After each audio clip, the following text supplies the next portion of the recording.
Hare Krishna. Jaya Jaya Shri Caitanya Jaya Nityananda Jaya Advaita Chandra Jaya Gaura Bhakta Vrinda Jaya Jaya Shri Caitanya Jaya Nityananda Jaya Advaita Chandra Jaya Gaura Bhakta Vrinda Jaya Jaya Shri Caitanya Jaya Nityananda Jaya Advaita Chandra Jaya Gaura Bhakta Vrinda. We continue reading from Caitanya Caritamrita. We are on chapter 7, Adi Leela. Text 121, we have been reading the purport by His Divine Grace A.C. Bhaktivedanta Swami Srila Prabhupada, and we will continue to read it. In the Chandogya Upanishad, there is the following mantra, Aitad Atmayam Idam Sarvam. This mantra indicates without a doubt that the entire world is Brahman. The Brahman expands everywhere. There is not 1 inch where the Brahman does not expand. The Brahman is there everywhere. Even the material world is situated on the Brahman. What happens is, in the material world, we are also on the Brahman. Just one tiny portion of the Brahman gets covered by this Mahatattva, by the dark cloud of material energy. So even the material world is Brahman, if we understand it correctly. So the Brahman is everywhere. What is this Brahman? Brahman is the light which is coming from the body of Krishna. It's the light which is coming from the body of Krishna, and it expands everywhere. The spiritual planets are on the Brahman, the material planets are on the Brahman, everything is on the Brahman. The Absolute Truth has inconceivable energies as confirmed in the Shveteshvatara Upanishad Parasya Shaktir Vividheva Shruyate. So the Shveteshvatara Upanishad declares that Absolute Truth has energies which are inconceivable. This means that God is omnipotent. God has many, many energies. He has energies. He is the owner of many energies, and these energies are inconceivable. We are not able to understand how they work. That's why it's called inconceivable. And the entire cosmic manifestation is evidence of these different energies of the Supreme Lord. So this material world is one of the energies of the Supreme Lord. We, the souls, the Jivatma, we are another energy of the Supreme Lord. The Supreme Lord is a fact, and therefore whatever is created by the Supreme Lord is also factual. So God is real. It's not that God does not exist. It's not that God is just some vague theory or some vague concept or something. No. God is real, and that's the reason the material world is real. We, the living entities, are real. Everything is real. Now, what is Maya? What is illusion? We thinking we are the body. That is the illusion.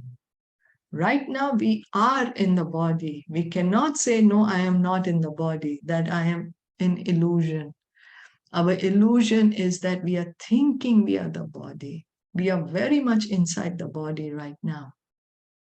That's the point we have to understand.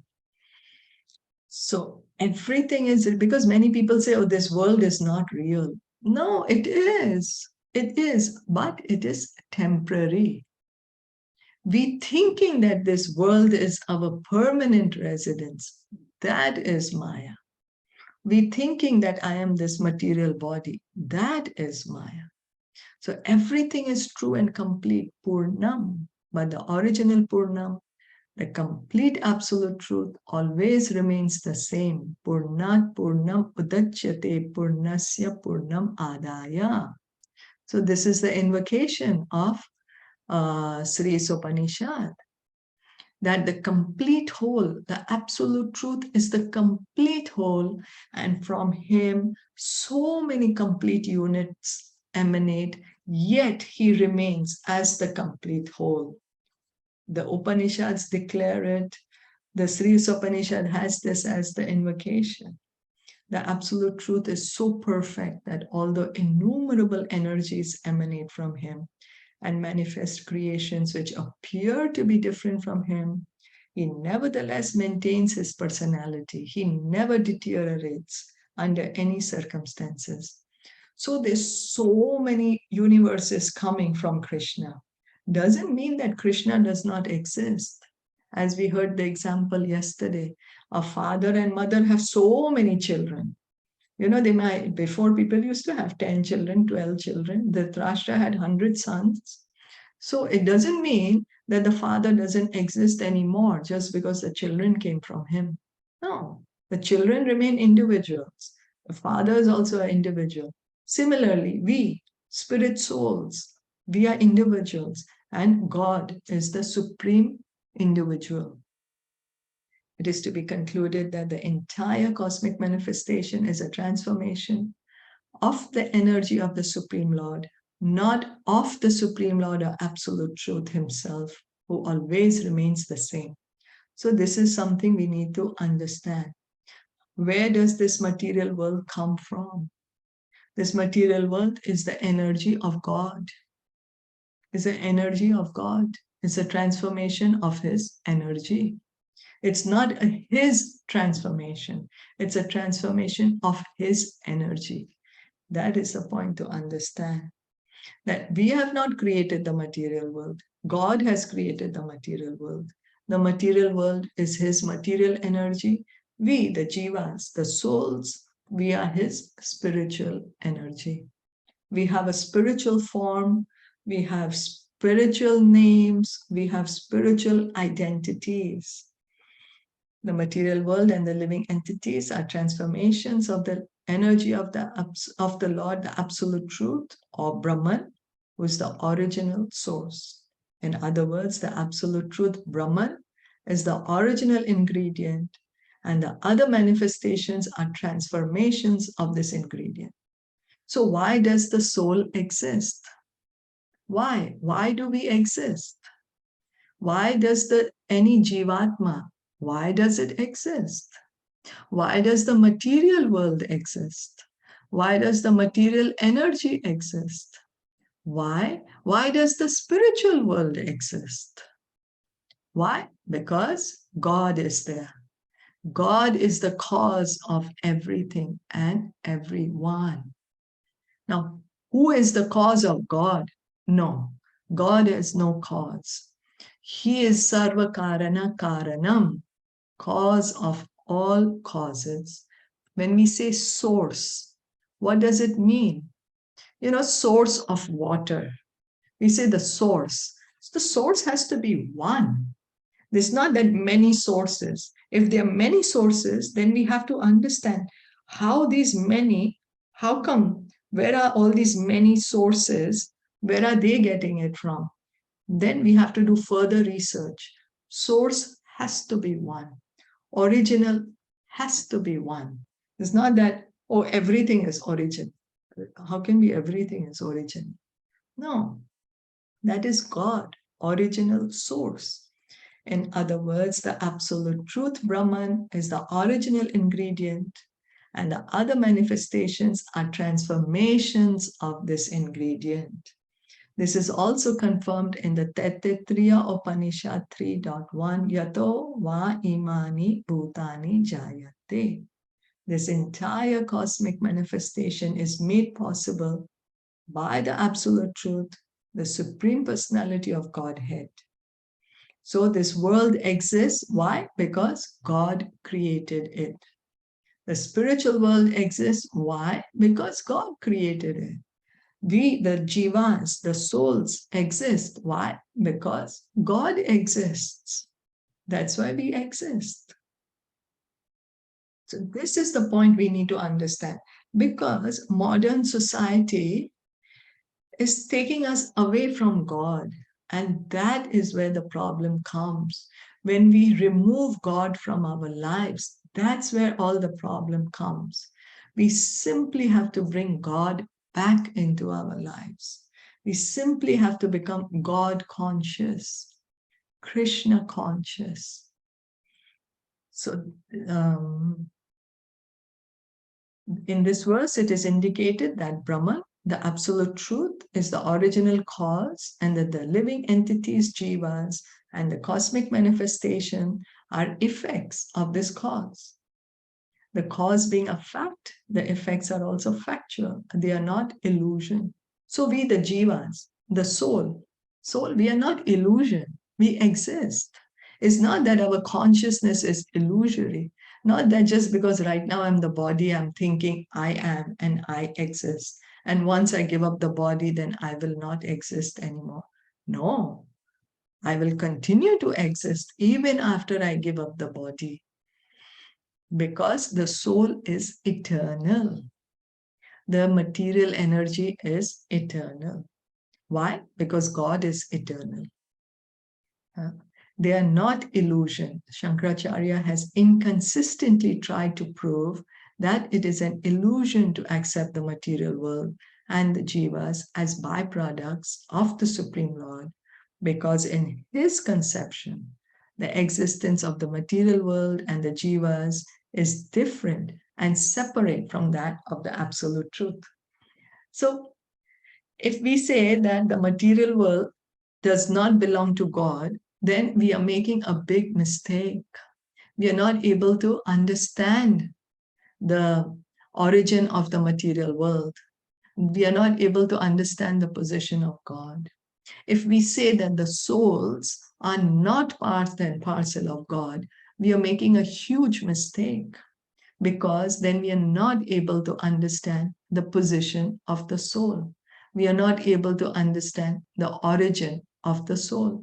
This is something we need to understand. We exist because we are part and parcel of God. Material world exists, the material energy exists because she is energy of God. So God exists. That's the reason we all exist. He is the cause of all causes. Krishna, Sarva Karana Karanam, cause of all causes. With this jugglery of understanding, Mayavadi philosophers have propagated the slogan Brahma Satyam Jagan Mithya, which declares that the absolute truth is fact, but the cosmic manifestation and the living entities are simply illusions, or that all of them are in fact the absolute truth, and that the material world and living entities do not separately exist. So if we think that the material energy is God, or if we think that the jiva soul is God, we are mistaken, because that's not the fact. It is our misunderstanding. If we say that everything is God, the material energy is God, the jivas are God, everything is one, then we are mistaken, and we need to come out of this mistake. That's the reason we are getting so much detailed information to understand. No, not everything is one. There is God, and then everything and everyone belongs to God. That is what we have to understand. That there is God and he has many energies. Material world is his material energy. The souls, the jivatmas, are his spiritual energy. And he has a spiritual, the superior energy also, internal energy, by which he maintains the spiritual world. It is therefore to be concluded that Shankaracharya, in order to present the Supreme Lord, the living entities, and the material nature as indivisible and ignorant, tries to cover the glories of the Supreme Personality of Godhead. So what happens? Why is it that we should get out of this foolishness and think everything is one? Oh, you are God, I'm God, everyone is God, God does not exist, you can imagine God, whatever you want is God. Why is this such a bad thing? Why? Because then we are undermining the position of God. We are undermining the glories of God. We are trying to cover his glories. Instead of glorifying God, we are maligning, we are propagating that God does not exist. that is very offensive, because God very much exists and He's very glorious. We need to glorify Him because He's so glorious. But if out of envy, we say, no, no, no, God does not exist. It's like there are two children. One brother is telling the other brother, hey, you know what? Our father does not exist. There is no father. I'm the father, you're the father, everyone is the father. And the father is listening next to him. The father's going to feel offended, isn't it? Hey, I'm existing here. You exist because of me, and you are saying that I don't exist. What does it mean? So, this is what we need to get out of this mentality that there is no God, everyone is God. We need to stop telling this to others. Imagine, one brother, sister telling each other, oh, you know what? We don't have a father. What does that mean? So, this is what we need to understand. It's a great blunder to think that God does not exist, that everyone is God. He maintains that the material cosmic manifestation is mithya, false, but this is a great blunder. So it's not that this material world is false. No, we are very much right here. We are inside this world right now. We are inside the material body right now. So how can it be false? If we say it is false, okay, then if we really need to go to the toilet and we say, no, you can't go, you're just imagining, what's going to happen to us? What will happen? So it's not we are imagining that we are here. We are very much here. What is false? That we think we are the body. That is what is false. If the Supreme Personality of Godhead is a fact, how can His creation be false? So God exists. So He has created this material world, and the material world exists. Even in ordinary dealings, one cannot think the material cosmic manifestation to be false. Therefore, Vaishnava philosophers say that the cosmic creation is not false, but is temporary. So this material world is not false. We are very much here right now. But yes, it is temporary. Sometimes it is manifest, sometimes it is not manifest. We have been studying that in detail in Srimad Bhagavatam. So it is separated from the Supreme Personality of Godhead. But since it is wonderfully created by the energy of the Lord, to say that it is false is blasphemous. We are blaspheming God when we say God does not exist. This material world is false. This is it, because we are not able to understand, oh, wow, what a wonderful creation. God is so intelligent. How much intelligence He has that He has created this working of this material world, how everything is working so perfectly, so much design, so much intelligence. That is accepting that God is so intelligent, accepting He is so great. Instead, we say, oh, God does not exist, this material world does not exist. Then we are offending God. Like imagine we cook something and somebody says, no, I don't exist, she didn't make it, he didn't make it, she doesn't exist, the food doesn't exist. Oh, it's right here in front of you, you're eating. What do you mean it doesn't exist? So we have to give up this enviousness of God and love God. We need to love God. That is what this human body is given to us for, to love God. And we can easily revive our love of God by chanting the holy names. Continue chanting, continue hearing about God from Bhagavatam, from Bhagavad Gita. Any questions or comments?